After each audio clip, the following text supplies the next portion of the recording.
Kia ora, ko Sharon Holt tōku ingoa. My name's Sharon Holt, and here in Aotearoa, New Zealand, it's Waitangi Day, and that's commemorating 180 years since the signing of Te Tiriti o Waitangi, the Treaty of Waitangi.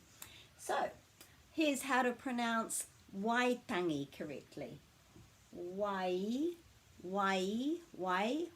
that means water, and tangi, Waitangi.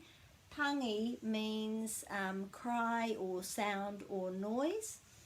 Waitangi, and this isn't tangi, Waitangi. The vowels are pronounced a, e, I, o, u, and we always put a break after every vowel. Waitangi, so it's Waitangi Day. And on the picture on the Google Doodle, it's got three of our native birds in New Zealand. The kiwi, which most people know about, kiwi, and the kereru, which is a wood pigeon, kereru, and this has a macron over that, so that makes that oo sound a little bit longer, and the tui, and the tui has macrons over both the vowels.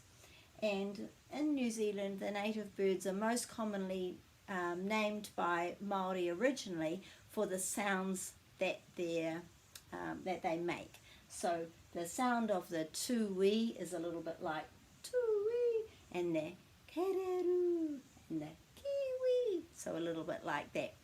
And the other thing I wanted to say is that the picture of the tui was a bit hard to figure out what that bird was, but it's meant to be the tui, and it just isn't exactly the same as most of the tui that we see in New Zealand, but there certainly are some that look as colourful as that. Thanks for listening. I'm Sharon Holt, and I'm the author of Te Reo Singalong books, and I have a pronunciation page on Facebook called Te Reo Māori Challenge. Ka kite!